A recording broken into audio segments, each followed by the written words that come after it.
ایک ہمارے استاد کریم وہ فرمانے لگے کہ انسان اتنا بدبخت ہے کہ انسان کو سجدے جب سجدہ کر رہا ہے اللہ تعالیٰ کی بارگاہ میں جھک رہا ہے, اللہ تعالیٰ کو سجدہ کر رہا ہے, سبحان ربی الاعلیٰ کہہ رہا ہے, اے ربا تو ہی بڑا سب سے بلند و بالا ہے, اس ٹائم میں بھی فرشتے اس کے نام عمل میں گناہ لکھ رہے ہوتے ہیں.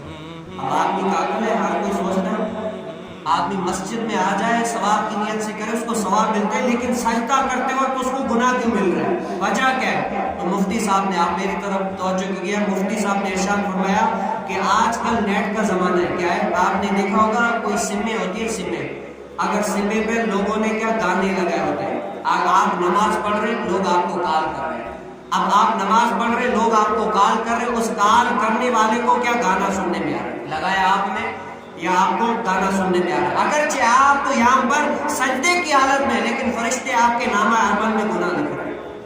اینڈرائڈ موبائل میں آپ دیکھ لیں, اگر آپ یہاں پر بھلے سجدہ دے رہے ہو لیکن آپ کے اسٹیٹس پر لگا ہوا ہے گانا, جب تک سنتے رہیں گے تب تک آپ کو گناہ ملتا رہے گا. اور یہ ایسی ہے کہ جب تک شیئرنگ کرتے رہیں گے جو پہلا پھیلانے والا ہوگا اس کو گناہ ملتا رہے گا. اور اسٹیٹس کا مطلب ہی کیا ہوتا ہے؟ اسٹیٹس کا مطلب ہے کہ میری پہچان, آسان سی مانا, تو آپ عوام کے اندر اپنی پہچان کیسی بنا رہے ہیں. تو اللہ تعالیٰ ہمیں اس مبارک مہینے میں ان کبیرہ گناہوں سے بچنے کی توفیق نصیب فرمائے.